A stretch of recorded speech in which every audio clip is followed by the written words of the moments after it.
মনে হচ্ছে বিশ্বকাপটা এবার আফ্রিকার হতে যাচ্ছে। না, আফ্রিকার কেউ বিশ্বকাপ জিতবে এরকম ভবিষ্যৎবাণী করার সময় এখনো আসে নাই। সেটার জন্য আরো সময় নিতে হবে। হ্যাঁ, যদি মরক্কো জিতে যায় সেটাকে আর আমরা অ্যাক্সিডেন্ট মনে করব না।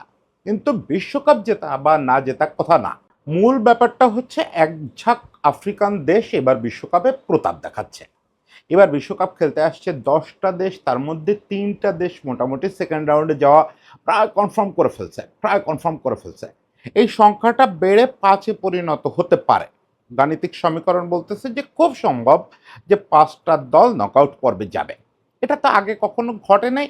হ্যাঁ, ৪৮ দলের কল্যাণে এটা ঘটছে, কিন্তু আগেও তো আফ্রিকান দলগুলো আসছে, একবার একটা দল সারপ্রাইজ দেখাইছে। এবার এই যে কম্বাইন্ড সাফল্য, এটা বলে দিচ্ছে যে না, আফ্রিকায় একটা ফুটবল বিপ্লব হয়ে গেছে। আফ্রিকান এই ফুটবল বিপ্লবটাকে সমাজ বিশেষজ্ঞরা বলতেছেন যে ডায়াসপোরা ফুটবল রেভুলেশন। মানে প্রবাসে থাকা অরিজিন ফুটবলারদের উপরে ভরসা করে গড়ে ওঠা একটা ফুটবল বিপ্লব। এই ডায়াসপোরা ফুটবল রেভুলেশন, এটা এখন আসলে পৃথিবীর সবচেয়ে প্রাসঙ্গিক ব্যাপার ফুটবলে। এই জিনিসটা আমাদের খুব জরুরি, এই জিনিসটা নিয়ে কথা বলা, আমাদের এই জিনিসটা বোঝা, এই জিনিসটা অ্যাকসেপ্ট করা। শুধু অ্যাকসেপ্ট করা না, এই জিনিসটাকে সসম্মানে স্যালুট জানানো। মানে কোনোভাবেই জিনিসটা যেন সোসাইটি থেকে ডিফারেন্ট কিছু কেউ এসে খেলে দিয়ে যাচ্ছে, এই ফিলটা না হয়। তা আমি আজকে একটু আলোচনা করব যে আসলে আফ্রিকান এই ডায়াসপোরা রেভুলেশনটা কিভাবে হলো। এই ধারাবাহিকতাটা ওদের ওখানেও আমাদের মতো জাতীয়তাবাদী চিল্লাপাল্লা ছিল যে এদের আনলে সোসাইটি নষ্ট হয়ে যাবে, আমাদের স্বকীয়তা নষ্ট হয়ে যাবে, আমাদের স্বাতন্ত্র্য নষ্ট হবে। এসব অতিক্রম করে তারা কিভাবে আজকের জায়গাটা পৌঁছালো, এবং এটা পৌঁছানো যে কত জরুরি আজকের এই গ্লোবাল ভিলেজে। এটা করতে না পারলে একটা রাষ্ট্র হিসাবে, একটা জাতি হিসাবে আমরা তলানিতে ঠেকে যাব। সেই জিনিসটা আজকে একটু আলোচনা করব। আমি আজকে সকালে আফ্রিকানদের নিয়ে যে কনটেন্টটা করছি কেপ ভার্দেকে নিয়ে, সেটা অলরেডি আপনাদের কাছে মনে হয় একটু বিরক্তিকর হয়েছে, লম্বা কনটেন্ট। এই কনটেন্টটাও একটু বিরক্তিকর হবে। বিরক্তিকর এই অর্থে যে একটু সময় নিয়ে আর কি আমরা বিষয়গুলো আলোচনা করব। প্রথমত হচ্ছে আমাদের একটা সূক্ষ্ম পার্থক্য বোঝা দরকার। সেটা হচ্ছে অরিজিন আর ডায়াসপোরা কে এক্কেবারে একই জিনিস না, এক্কেবারে একই জিনিস না। আপনি ডায়াসপোরার অক্সফোর্ড মিনিং দেখবেন, অক্সফোর্ডের সংজ্ঞায়ন দেখবেন, তাহলে বুঝবেন যে একটা সূক্ষ্ম পার্থক্য আছে। দুনিয়ার যত জায়গায় বাংলাদেশি বংশোদ্ভূত যত লোক ছড়ায় আছে, সবাই বাংলাদেশি অরিজিন, কিন্তু সবাই ডায়াসপোরা কমিউনিটির না। এর ভিতরে অনেকেই বাংলাদেশ ভুলে গেছে, ভুলে যেতে বাধ্য হয়েছে, বা কোনো কানেকশন নাই, বাংলা সংস্কৃতির সঙ্গে কোনো যোগাযোগ নাই। বাংলাদেশ যে তার দেশ এটাই সে হয়তো জানে না। ৪ প্রজন্ম কেটে গেছে, হয়তো তাকে কেউ বলেই নাই যে সে ইজ ফ্রম বাংলাদেশ, এটা কেউ বলে নাই। ফলে সে আর ডায়াসপোরার ওই সংজ্ঞায় পড়ে না, সে আমাদের কমিউনিটির কেউ না। কেন না? এটা আমরা তারা হারায় ফেলছি। সে তো ইচ্ছা করে ওই জায়গায় চলে যায় নাই, সে তো ইচ্ছা করে কানেকশন নষ্ট করে নাই। এই কানেকশনটা নষ্ট হয়ে গেছে নানাভাবে। ফলে আমরা সব অরিজিনকে ডায়াসপোরা হিসেবে পাচ্ছি না। এটা আমাদের জন্য ক্রাইসিস। ডায়াসপোরা হিসেবে আপনি যদি অরিজিনদের পান, সেটা আপনাকে অবশ্যই এনরিচ করবে। এর তো এই যে উদাহরণ হচ্ছে আফ্রিকা। আফ্রিকা দিয়েই আমরা যদি বলি, আফ্রিকা থেকে এই ইউরোপে মাইগ্রেশন শুরু হচ্ছে তো সে ঐতিহাসিক আমল থেকে। ঔপনিবেশিক আমল যখন শুরু হয়েছে, তখনই এক ধরনের বাধ্যতামূলক মাইগ্রেশন হয়েছে। আফ্রিকা থেকে লোকজনদের ধরে ধরে আনা হয়েছে দাস ব্যবসার জন্য। পরে এই যে ২০ শতকে মাঝামাঝি থেকে শুরু করে আমরা দেখছি যে আফ্রিকা থেকে স্বেচ্ছায় লোকজন ইউরোপ বা এইসব জায়গায় পাড়ি জমাচ্ছে। যেহেতু ইউরোপের বড় একটা অংশের সঙ্গে আফ্রিকার সীমান্ত আছে, পাড়ি জমানোও সহজ, ভাগ্যের সন্ধানে। ওই জায়গাগুলো তো ইউরোপিয়ানরাই ধ্বংস করে, খাদ্যের অভাব করে আসছে, অর্থের অভাব করে আসছে, কাজের অভাব করে আসছে। ফলে ভাগ্যের সন্ধানে তারা ইউরোপে গেছে, ওটা তাদের ন্যায্য পাওনার সন্ধানে গেছে বলেই আমি ফিল করি। এই মাইগ্রেশন যে হলো, বিরাট মাইগ্রেশন শুরু হলো ৫০-৬০ থেকে শুরু করে দীর্ঘকাল ধরে চলল। এই মাইগ্রেশন তাদের দক্ষ জনশক্তি চলে গেল ওখানে।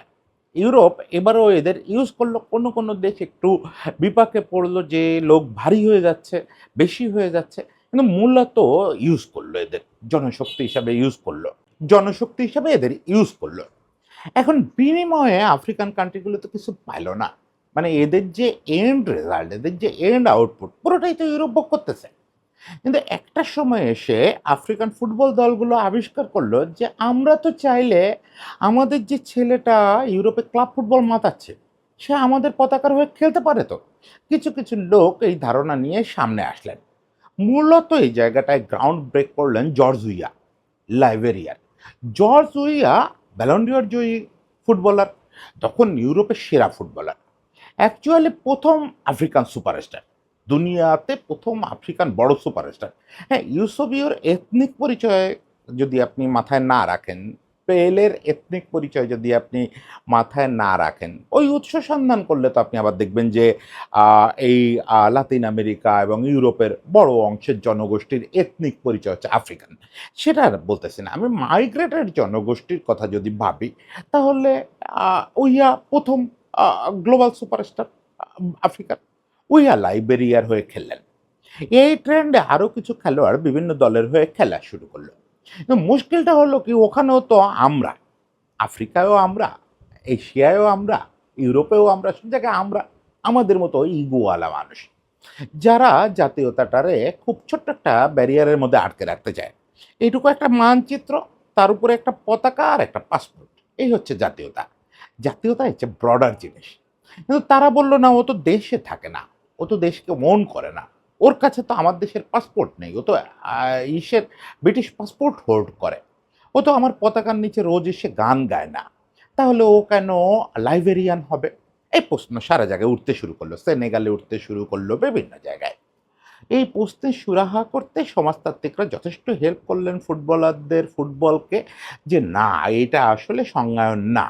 পৃথিবীর যেখানেই থাকুক, লোকটা যদি কানেক্টেড ফিল করে, লোকটার জন্ম যেখানেই হোক, তার রুট যদি তোমার এখানে হয় আর সে যদি তোমার সঙ্গে হৃদয়ের বন্ধন টের পায়, তাহলে সে তোমারই অংশ।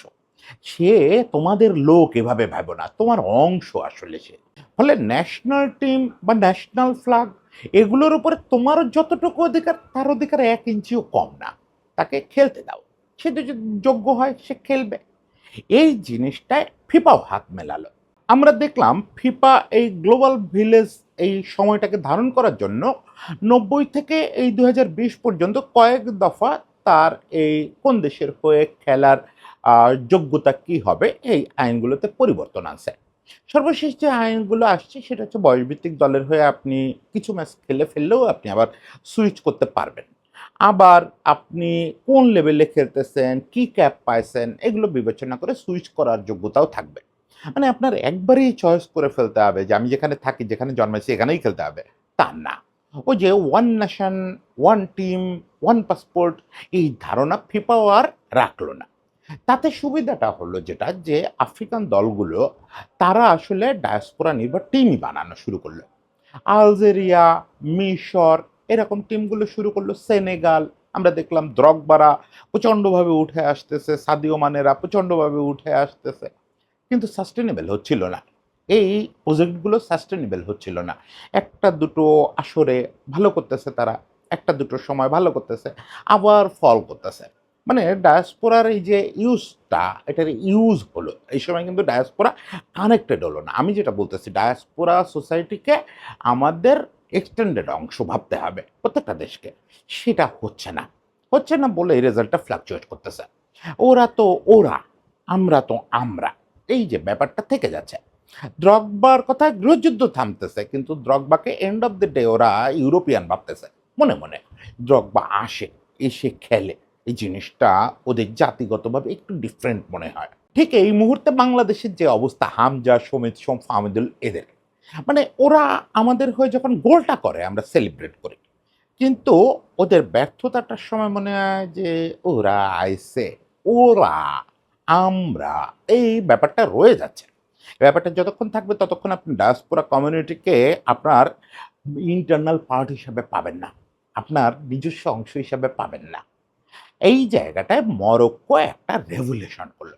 মরক্কোকে বলা যায় যে আধুনিক এই যে গ্লোবাল ভিলেজের ধারণা, এই ডায়াসপোরা ফুটবল রেভলিউশনের ধারণা, যেটা এখন আফ্রিকা ছাড়া এশিয়া, লাতিন আমেরিকা সব জায়গায় প্রভাব ফেলা শুরু করছে, এই ধারণার পথিকৃৎ। তারা যেটা করলো, তারা এই ডায়াসপোরা কমিউনিটির কাছে গেল, তাদের সঙ্গে সাংস্কৃতিক যোগাযোগ রক্ষা করলো, ধর্মীয় যোগাযোগ রক্ষা করলো, তাদেরকে আমাদের ফুটবলের ভবিষ্যৎ কি, অমুক তমুক এসব ব্যাপারে যুক্ত করলো। আর তুমি ফুটবল খেলো না, সমস্যা নাই, কিন্তু তোমার তো ফুটবল নিয়ে চিন্তা আছে, তোমার চিন্তাটাও ফুটবল ফেডারেশন শুনতে চায়, মরক্কো ফেডারেশন শুনতে চায়। পাশের বাসার ছেলেটা জানবে যে অমুক আঙ্কেল উনিও ফেডারেশনে গত বছর সেমিনারে কথা বলে আসছেন। যে কথা বলে আসছেন মানে সেজন্য মরক্কোতে যেতে হয়নি। হয়তো সেমিনারটা ইংল্যান্ডেই আয়োজন হয়েছে। যে মরক্কোর ফুটবলের ভবিষ্যৎ কি? মানে ডায়াসপোরারা শুধু বাইরে থেকে অবদান রেখে যাবে তা না। ওনাদের ভয়েস থাকতে হবে। ওনাদেরকে কানেক্ট করা হবে। তুমি ওয়েলকাম এই কথা বলার ভেতরে এক ধরনের অহং আছে। যে তুমি যেকোনো সময় চাইলে আসতে পারো। আমার দরজা তোমার জন্য খোলা। ভাই কেন? ওটা তো আমারও দরজা। তোমার তো দরজা খোলা রাখার দরকার নেই। তুমি বলবা যে তোমার আমার বাসার দরজা সবসময় খোলা থাকে। আমিও চাইলে ওই বাসায় ঢুকতে পারি, তুমিও চাইলে ঢুকতে পারো। ওটা আমাদের দুজনের বাসা। এই ফিলটা দেওয়াটা খুব জরুরি। তুমি ওয়েলকাম এ কথা বলা যাবে না। এই জিনিসটা মরক্কো ১ম শিখালো যে, "তুমি আমার ধর্মীয় ভাই। তুমি আমার দেশের ভাই। তোমার বাবা, দাদা, নানা কেউ একজন মরক্কোর। তুমি মরক্কান। তোমার আর কা মানে অন্য কিছু ভাবতে হবে না। হ্যাঁ, তুমি স্প্যানিশ পাসপোর্ট হোল্ড করো, ফ্রেঞ্চ পাসপোর্ট হোল্ড করো, কিচ্ছু যায় আসে না।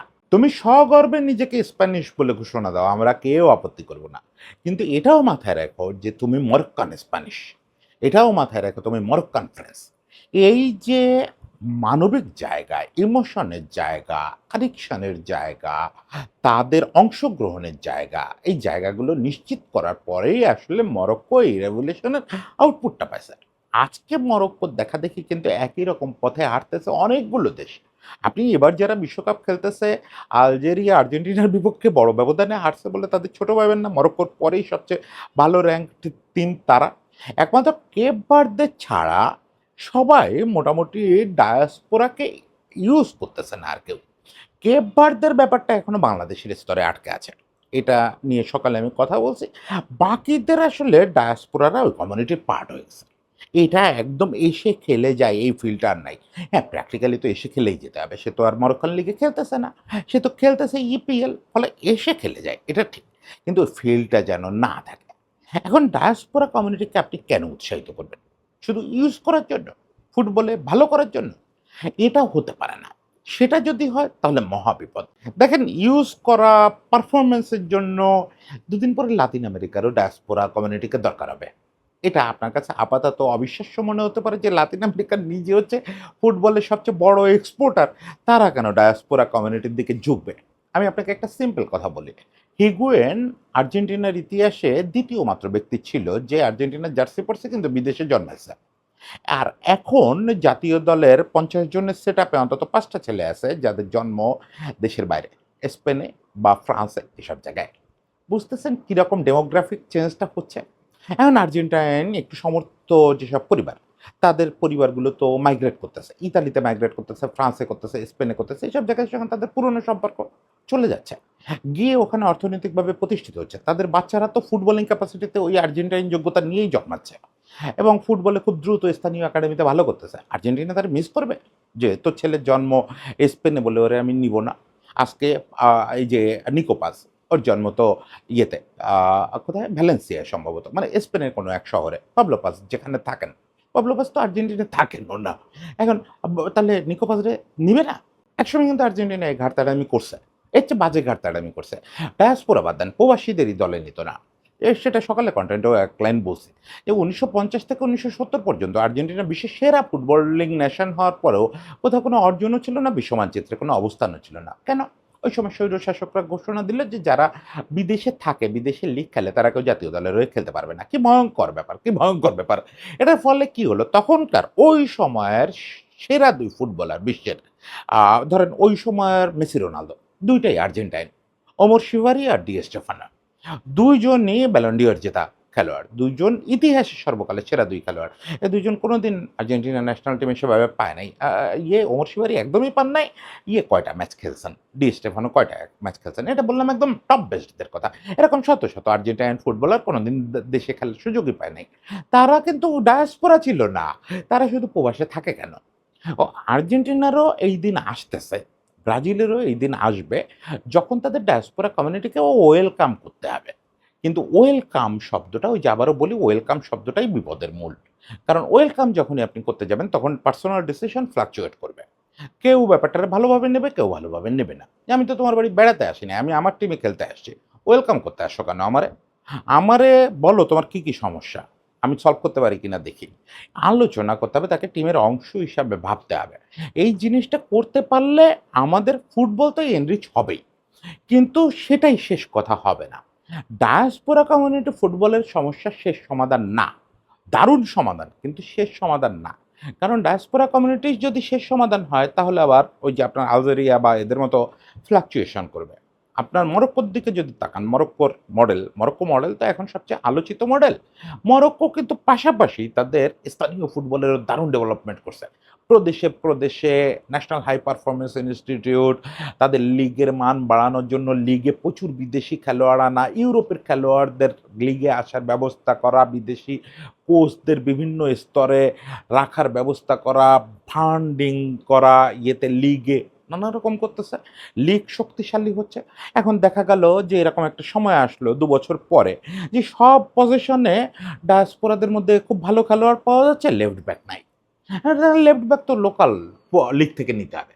তো আপনার ডিফারেন্স যদি আকাশ আর পাতাল হয়, আপনার ওই এক লেফট ব্যাক তো আপনার যেকোনো টুর্নামেন্টে মেরে দিবে। ওই লেফট থেকে ঢুকবে আর গোল করবে, ঢুকবে আর গোল করবে। কিংবা আপনার যদি গোলকিপার না থাকে, যে ডায়াসপোরা কমিউনিটিতে এই মুহূর্তে ভালো কোনো গোলকিপার নাই। It's all about lakh.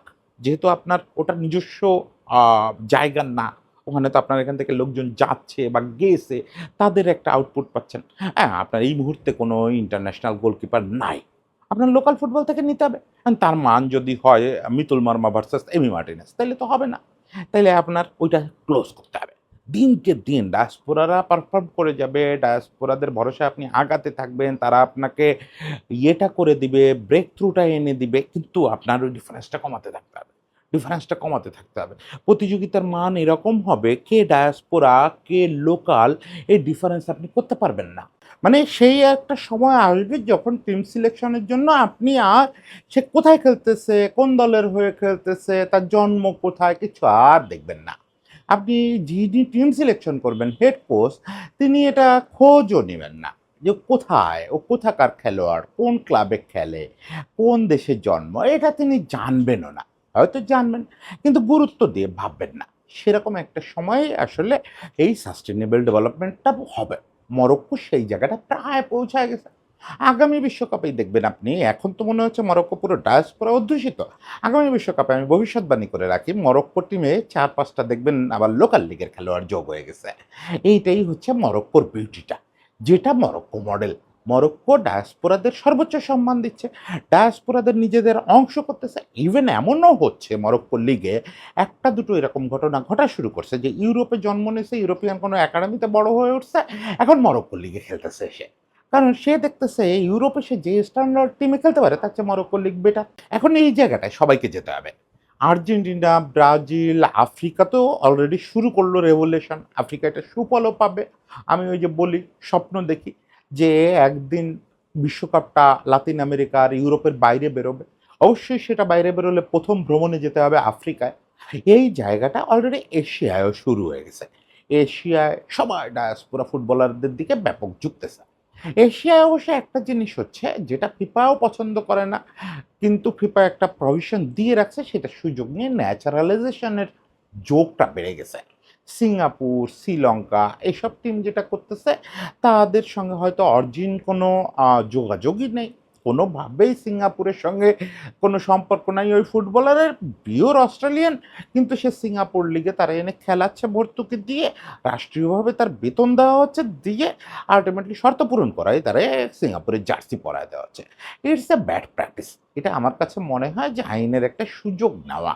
এটাতে আপনার কমিউনিটিগত কোনো ডেভেলপমেন্ট হয় না। ওই খেলোয়াড় টিমকে কতটা ওন করবে, ওই খেলোয়াড়কে সোসাইটি কতটা ওন করবে, এগুলো সন্দেহ থেকেই যায়। সবচেয়ে বড় কথা, এটা সাস্টেনেবল ডেভেলপমেন্টের পথে কোনো প্রভাব ফেলে না। একদমই কোনো প্রভাব ফেলে না। ফলে আসলে আপনাকে ডায়াসপোরা যে বিশাল কমিউনিটি, এই কমিউনিটির কথাই ভাবতে হবে। কমিউনিটির কথা ভাবতে হবে এক্সটেন্ডেড বাংলাদেশ হিসাবে, যে ওটাও বাংলাদেশ।